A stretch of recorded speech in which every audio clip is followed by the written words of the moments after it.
on this? You were just mentioning. Yeah, back up in the embayments. Mm-hmm. Some of the long embayments, they have some structures, some bars that go all the way from shallow creek, up to creek channel. deep.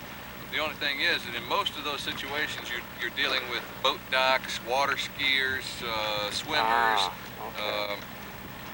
lots of conventional fishermen. Mm-hmm.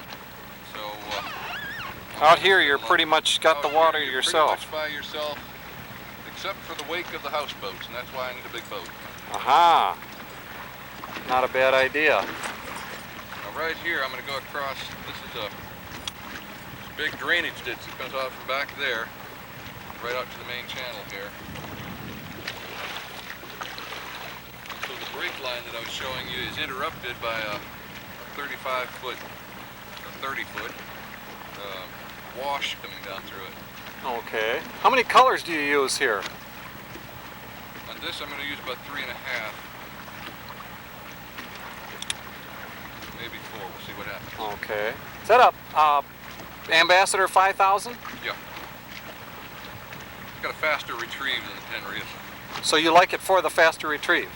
Yeah, because when you're catching as many of these shells as I do out here on this structure, you're continually reeling in. You waste an awful lot of time if you've got that slow retrieve. Is that a and 5 to 1? Or? With my left hand, my watch has a tendency to catch the release. The release on it. Yeah. That's fun. Especially with wire. You're using mono right now. Right now I'm using mono. With wire I use the 10 reel. I wouldn't use anything but the 10 reel. Okay. Is that a 5 to 1 or a 3 to 1? 3.5 to 1, that Ambassador 5000? Ratios? 3.5 to 1, I think. I don't know what it is. But that's faster than your pen, I'm not sure. Pen, yeah. And you also can cast. And I do quite a bit of casting in Spoonplugging. Okay. In fact, usually when I'm alone out here, instead of just letting the line out, I will cast it out. You've got at least 2 colors, 2.5 colors out before you even start the boat. I noticed you and Frank both have a little longer than a standard spoon plug rod. What is the reason for that? Well, I guess I started that. I like the feel of a very sensitive rod. My preference would be a boron rod. Now, I fished with a boron rod for years. Had it broken 2 or 3 times. They replaced it with one of those Fenwick with a guarantee. They quit making them. They had too good a guarantee, and they were going out of business because of the lack of money there. But I've gotten into some of these. This is a Conalon IM 900 or whatever it is. It's got pretty good feel. And it also lets you cast a little bit better because it's longer. So you use that for both casting and trolling? That's right. Well, let me show you. What I do, if I had hooked a mussel shell in here, which is a million time a day thing, if you're not hitting mussel shells, you're not fishing. You haven't got the lure in the right place unless you're picking up mussel shells. Right. But if I hit one of those, reel it in,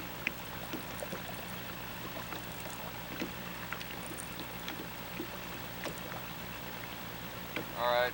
Now, if I just started letting out line, my lure won't start fishing until I've got line all the way out. It's going to be pulling along somewhat, and I'm missing a whole lot of structure. So what I'll do,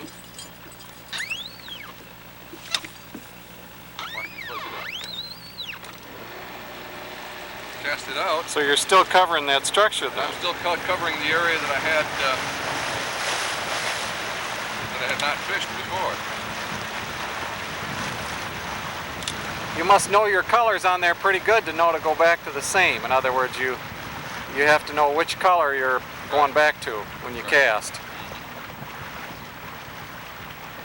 That's basic. Yeah, right. But I mean, when you're casting, you can't the first color or two, you better know where you are. I'm at the end of the structure. This actually goes around here, but it's not, there's no delta hump on this. The water flow comes across here, and it's actually just a long, slow decline there, so I don't fish this side here.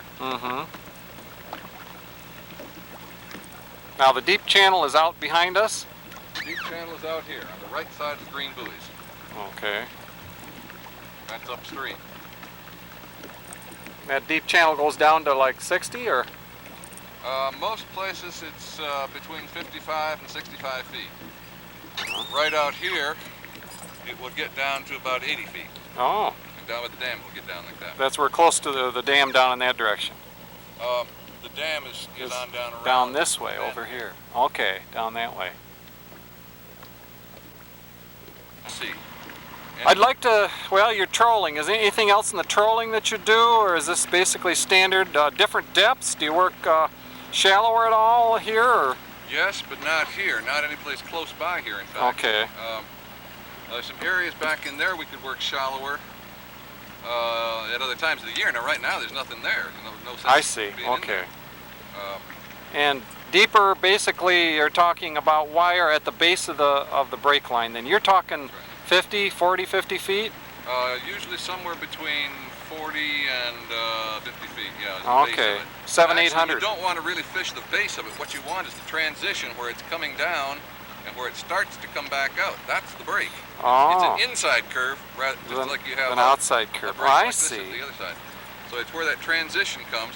Actually, you can feel it, because if you're up on that hard part there, it's very hard. It's washed. But at the bottom there's silt, so you feel a transition from the hard to the silt. So not only do you have a changing depth, but you also have a changing composition. So the transition is where it begins to level out, not where actually the very bottom is. That's right.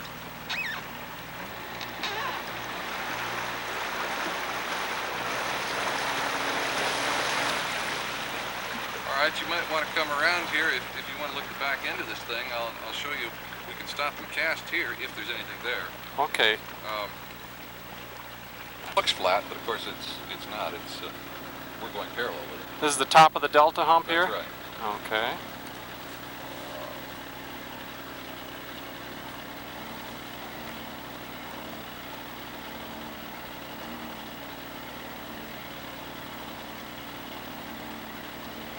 Guess what I got? Got a fish? No, I got a shell. A shell. Okay. It's not going to come loose.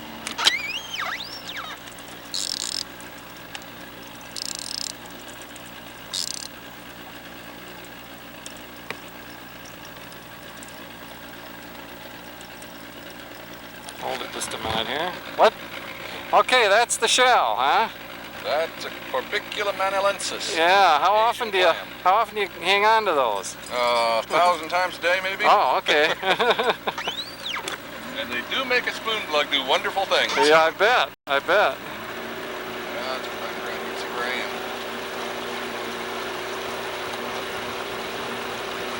20 feet.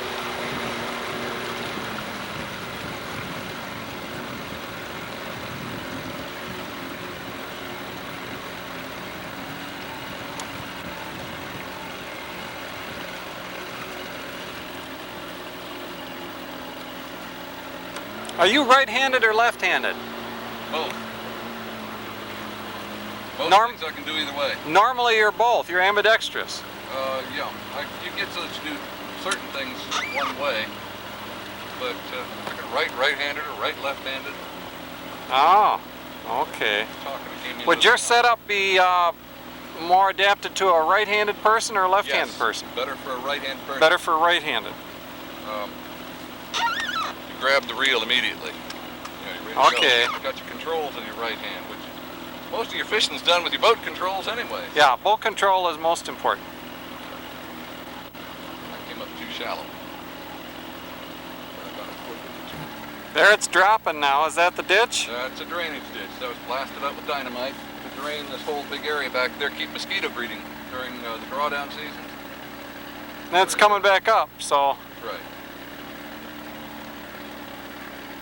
Now that usually is holding fish, but today it's not. Nothing on it. You could stop and cast there. It's caught something, you can stay there. Cast over.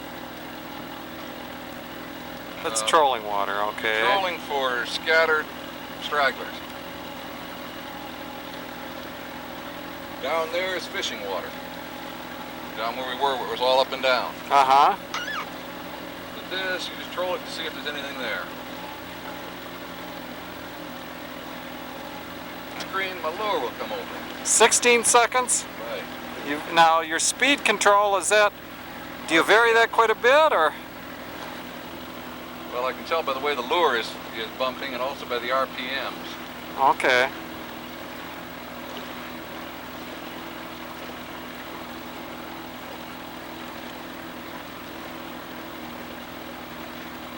Say if you hit a fish now, what would you do? Turn around immediately and go back over that area. If I got another one, I'd stop and cast to him. Now, what type of lure would you use? Just had one on there. Lost You had one on.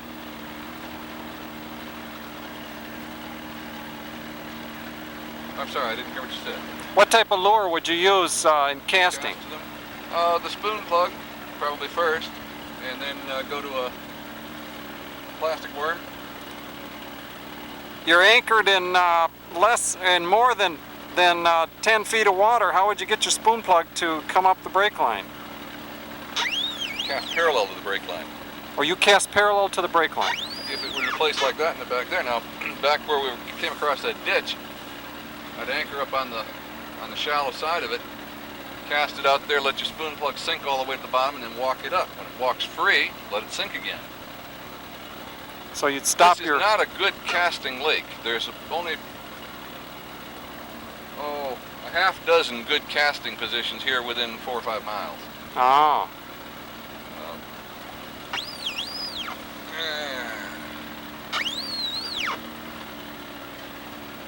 Now with all this talking, I'm not fishing the structure the way I should be. You know, we really don't spend as much time with the wire out here as we should. If we wanted to catch a lot of fish.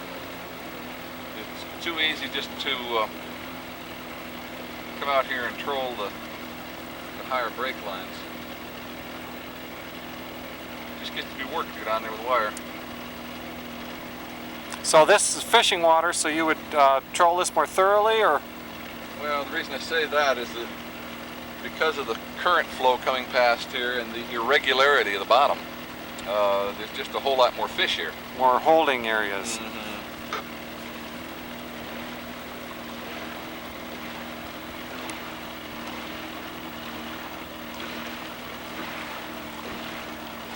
Do you vary your speed? I notice now you're going a little slower. Right. Down there, I wasn't really planning on catching anything. I vary my speed greatly. Sometimes I will be almost up where you can pull a water skier. Ah. I told you right here, I caught a 9-pound bass a while back. It's kind of interesting. We've had 3 days of good stable weather with heavy clouds, prefrontal conditions. And I found a big bass shallow. In other words, he was at 18 feet instead of 35 or 40. I could see it down there suspended about a foot over the bottom. Didn't know what it was, of course. Could have been a big carp. And I made probably 20 passes, and each time going faster and faster until I could hardly hold the rod. In fact, I couldn't have gone any faster and continued to hold on to it. And at that point, I wrapped it around a pole. There used to be a temperature monitoring station sitting out here, so I wrapped it around the edge, made a big pass around the corner of the post, slingshotted it off there to get it going faster. Oh my gosh. That's when it hit. And that's when you got the fish. You hit a 9-pound bass going at that kind of speed. It's better hold on to your rod. That's right. So do you do that quite often? Just increase the speed if you know there's fish there? You get them hitting, keep going faster and faster. I troll a lot faster than I did before I got this boat. I troll a lot faster than most of the others do habitually because I find it triggers more strikes. With this boat, I have a tendency to slow it down just because it's a novelty to me. I can get it down where I can stall a spoon plug out. So this thing will go down to 1 or 2 miles an hour, I guess. But I don't like fishing that slow because I don't feel that you trigger the strikes. I think they strike at something that's moving fast. And so I'm very much in favor of using speed. But with a 700 that far out, you really got a lot of pull against that. It gets very tiring. That's why this is so nice, because you're actually pulling it with your elbow, not with your hand. Oh, you got more leverage against it. Right. Huh. What one's fun at pulling at 800 like that. You ever go? You don't go that fast with wire, do you? No. No. I still will travel pretty fast with wire. With wire, right now I'm running about almost 1,200 RPMs, and with wire, normally I'm going to be down there around 900. Now speed, normally I could have told you, except my trolling speedometer isn't working, so I can tell you exactly what that translates into its speed. Probably doing 2 or 3 right now, something like that. Probably. And 3. normally out here during the summer, most of the summer, I will travel about 5, 5.25, 5.5 miles an hour. Okay. And then pick it up. And go up from there. That's right. We've been finding down in Florida that if you're fishing and catching small bass or nothing, keep picking the speed up. So the smaller bass are an indication that if you want to go bigger, you try the faster speeds, maybe. Or just that there's work that way. Fish there, but That's right. I found that the larger fish seem to be more exacting for triggering on speed. You have to have your speed more exact. That's what I'm saying, yeah. Okay. It's the triggering. It's not that the smaller fish can't catch up with the lure or something like that. That isn't it. I think it's just that the bigger predator sees something going by and trying to get away from him, and he's going to get it. See, right here we've got a break from 17 down to 24 feet within a boat length. Ah. And there's several bass hanging right down in there. Hanging over it. Let's see if we can get one.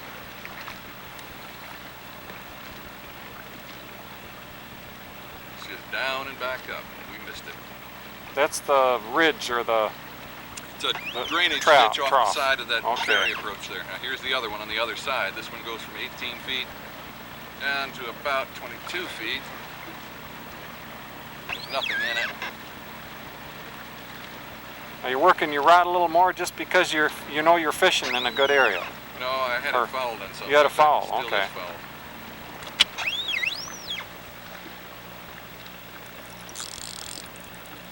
Sometimes you can shake it off, and I wanted the lure to come across that ditch, but Yeah. it was foul, so I was going to keep it down there as long as I could.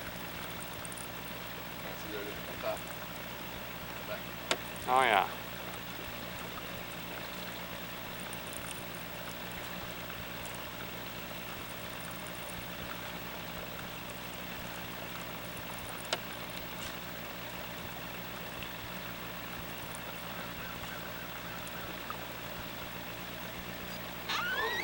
Oh, you got some line, somebody else's lure. Got some good stuff here.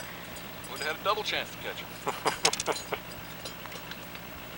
This morning? Yeah. Now that looks almost like a wooden lure, or is it an old? It's one of those rebel. Oh, okay. Running. Deep runners.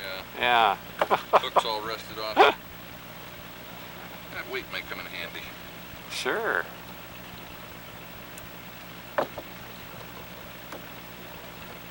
You can cast a spoon plug here. Why not? Because of the danger of hangs in here, spoon plugs are expensive. Aha. And there's trot lines, there's fishing gear. A lot of people drift minnows through here and they get caught in stuff. The river washes all sorts of logs and things down here. You can lose spoon plugs in here real easily. Well, I don't mind doing that trolling, but casting you're almost certain to lose one. Some of that trash. So in here probably I'd use a jump bait of plastic lure. Plastic worm? Plastic worm. Would you use it weedless or open hook? Texas rig, weedless. Okay. Now, there are places where there's not all that trash and everything, where it's a whole lot better just to use the jig head and leave the hook exposed. Let's see, right up here.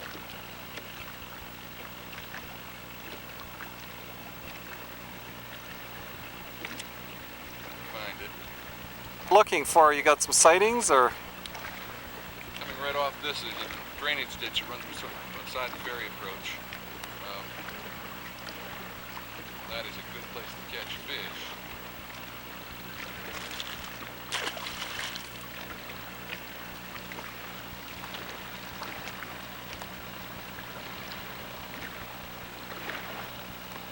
Come in shallower to anchor and then cast up to You it. marked the actual point, or?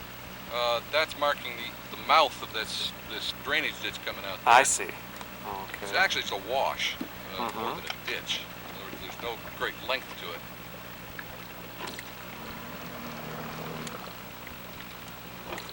But that does extend all the way to the deep water then? Yes, this goes all the way from shallow out to that break line. Okay. The break line's at 18 feet or so. Well, actually here the break line is a little bit shallower than that.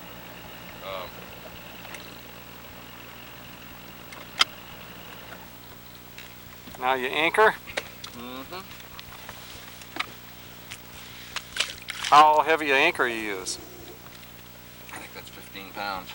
My son lost my other one for me. Oh, that's nice. I monitor the water quality out here, and I had a station over here where I would monitor every Saturday, and I sent him out to do it for me one day. And he got the anchor caught down in something. Ooh. He couldn't get it up, and there was pretty strong wind. So he was afraid he was stuck there for life, so he cut the anchor rope and left the anchor there. I said, did it ever occur to you to put the thing in gear and pull the anchor back the other direction? No, that hadn't occurred to me. Now we can try losing. If I'm going to do that, I'm going to put an old lure on. Well, I don't want you to lose a lure in a place like this. If I'm going to cast one, I'm going to put an old lure on. Old lures I use with wire or to cast.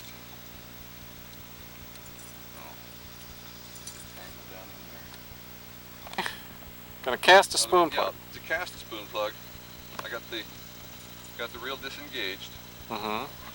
Adjust it. You're adjusting the tension. Adjust it, yeah, until that lure just starts to slowly falling. Okay. Now I've got 12-pound line on here. If you cast with 17-pound line, you got trouble. 12-pound no-bow though. You're casting with no-bow. No-bow will cast,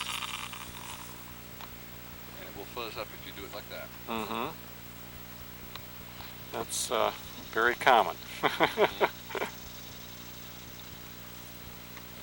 There to the bottom now. You're reeling it in.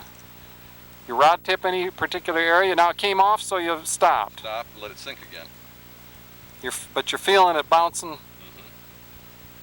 Then you stop. Okay. Ended up walking.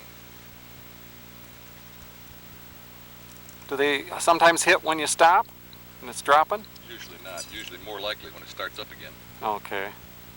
Put a little more tension on this thing.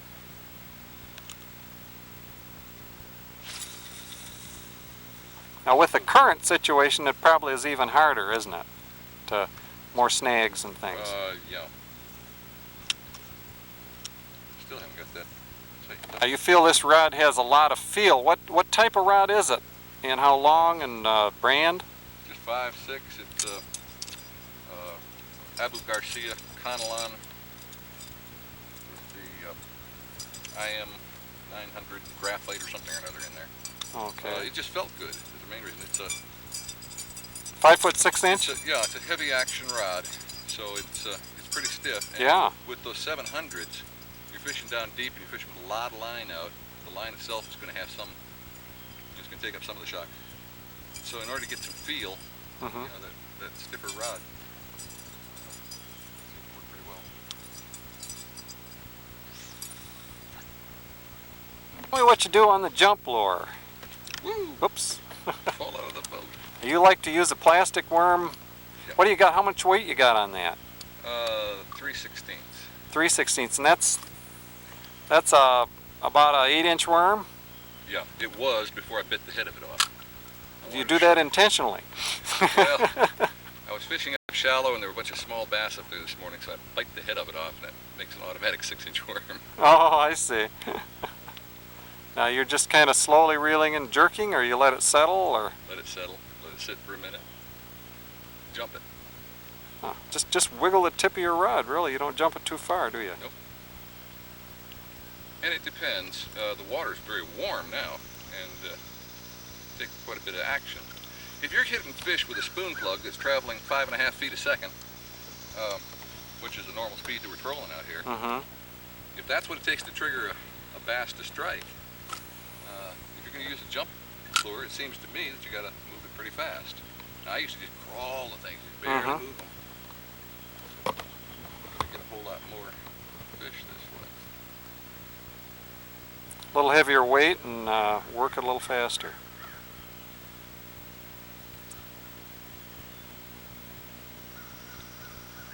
But Texas rig because of all the snags you got, right?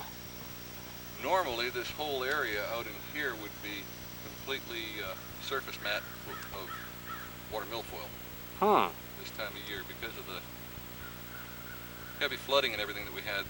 It's washed all that stuff out last year. We don't have the weed problem normally we would have. Oh. But there's still enough of it down there that you snag up.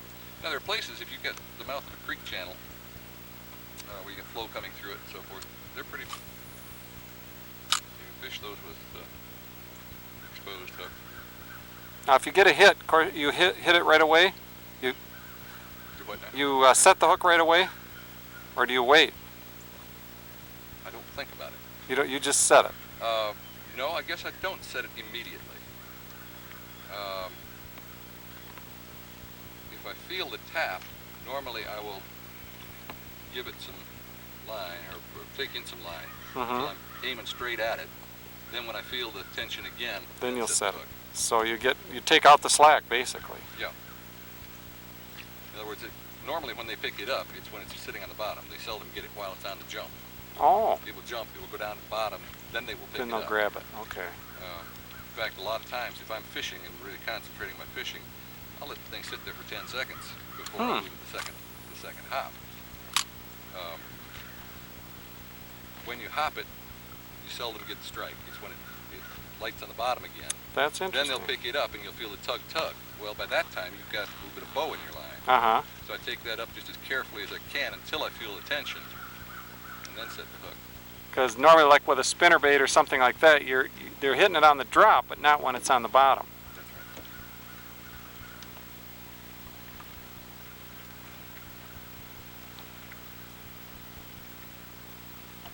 Well, if we had some fish down there, maybe we'd catch some. Yeah, well, we never know. Summary of what we're doing here. The big thing is what? On a reservoir like this, the biggest thing that you've got to do, I guess, is your own mapping and interpretation of what you see. Anybody can go out here and drag a 700 with 4 colors a line out. And if you drag it at the right speed and in approximately the right places, you will catch some fish. That's on the large scale of trolling over several miles of lakeshore. To catch fish consistently, you find things like this, a little wash that's probably no wider than that, and drops down, 1.5 to 2 feet. Yeah. It's the small details like that is where you catch the fish. You catch them their time. So the more mapping you do, and like line sights, and do you actually draw maps? Oh yes. You do? Oh yes. Put it on paper. Put it on paper. Well, Frank will stop up at the office every once in a while. We'll sit there and draw maps for half an hour, 2 hours. Oh my gosh. We've got reams of maps that we've drawn, and it's strange how your maps change over time. Yeah. And that doesn't matter. This particular structure here, we've mapped out on paper dozens of times, and you can go back and compare one to the other, and there will be differences. It's how you interpret it, how you see it.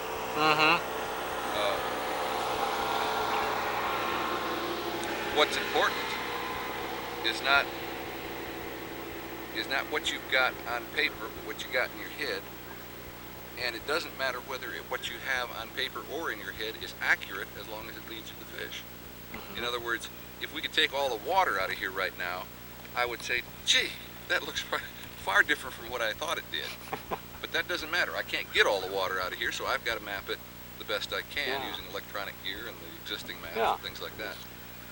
But you learn it well enough that you know what you need to do in order to catch fish. Catch fish. Yeah. Now out here you're operating basically from memory, so but each time you go over it, do you kind of add a little bit to your maps, or? Okay. I fish this lake an awful lot because, well, I live on the lake for one thing. I keep the boat in the water, so I fish this lake more than a lot of the others do.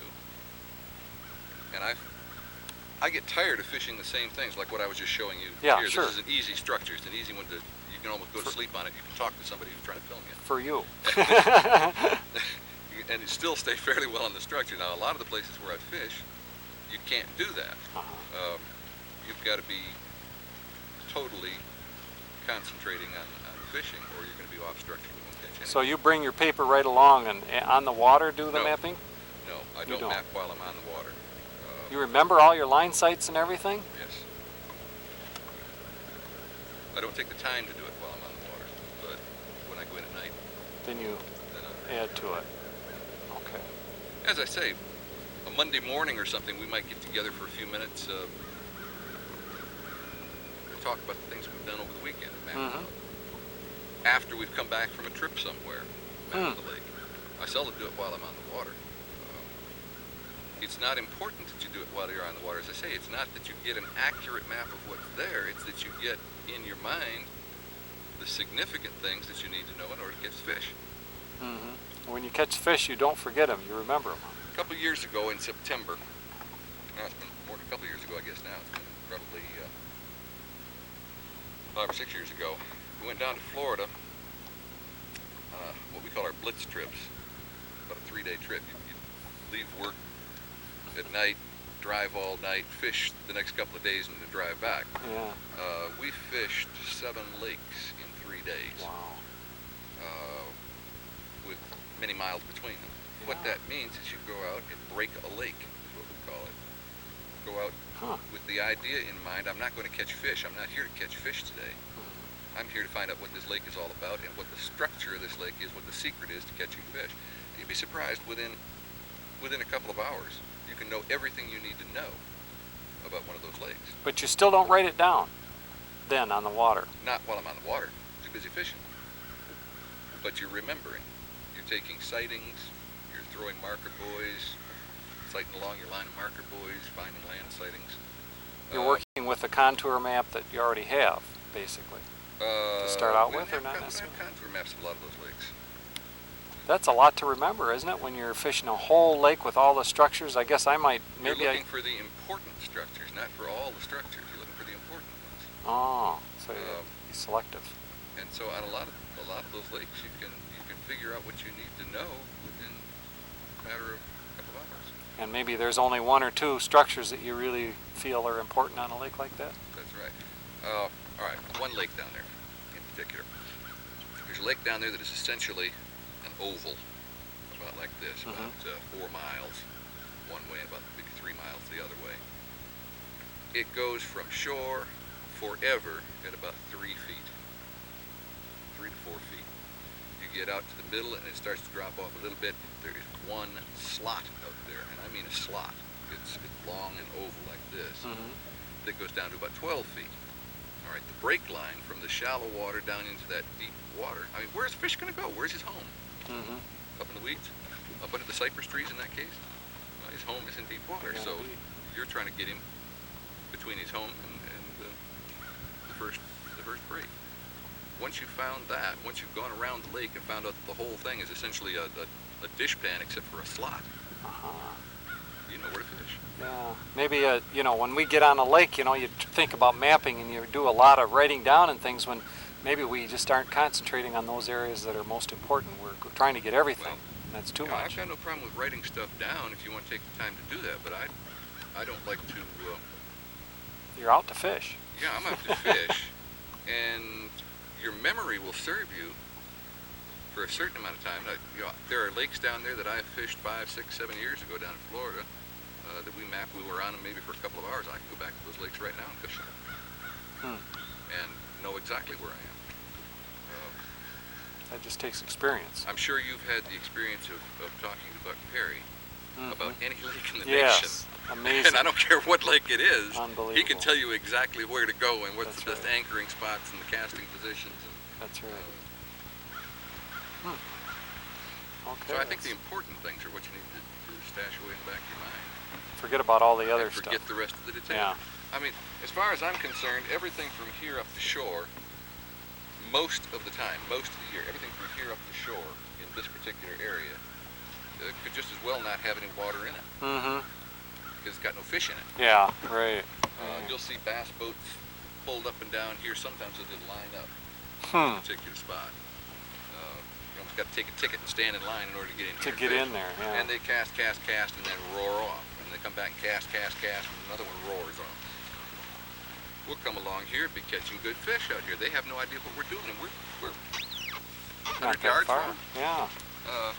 We're catching fish left and right out here, and they're catching nothing up in there. There's nothing to lead a fish that far. You've got a delta hump. You go from deep water up, it crests. How's a fish going to get shallower by going downhill? You know, he doesn't know that gets shallower up there. That's right. You get some small ones up in there. The juveniles, the little ones seem to run around and get some of those up in there. But the bigger fish, all the bigger fish that I've caught from along here have been right. Well, in fact, to tell you the truth, all the bigger fish that I've caught have been right out there where there's that second ditch up there. Or right off the edge where it goes down 65 feet. Okay, well I thank you very much. Don't you ever show this to Buck Terry. I won't. That's what you use, the weight on your markers. PVC pipe filled with concrete. With concrete, right. It's about a pound because of the current then. Right. Keep it from washing off. Okay, those are nice. They really hold well. Yeah. What's even better, because they stand up more, what's even better are whisk bottles. A whisk bottle. Whisk bottles, because you can fill the cap up with concrete. Oh boy. You fill the cap with concrete, and this part's, of course, you fill with air. It stands up nice and straight. Oh yeah. Well, that's nice.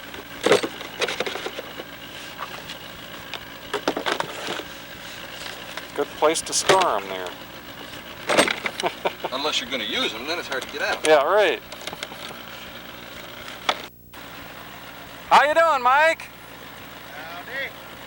Smile, you're on candid camera. You getting any fish? We just got into a school back here, but ended up with nothing but trouble. Nothing but trouble? I lost two real nice ones, and then got hung up real bad, and the moving period was over. Oh gosh.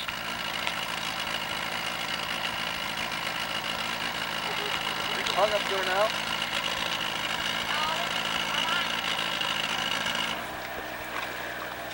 So you're just coming in. You got a few fish, I understand. Yeah, got a couple here. We got into a school out there, and we'd have had some nice ones, and started ending up with a bunch of trouble.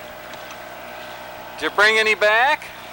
Brought two back. We got two out of the school. Great. We'll take a look at them in a minute. I hit one on a troll, lost him, brought him to the surface. He had it was a nice fish. It might have gone 4 or 5 pounds. Oh yeah. Stopped and anchored, brought one up on a jump bait, another nice one. Got him to the surface and he got off, and she lost a nice fish. Oh. You get into a school like that, you lose a nice fish, you lose your school. Yeah.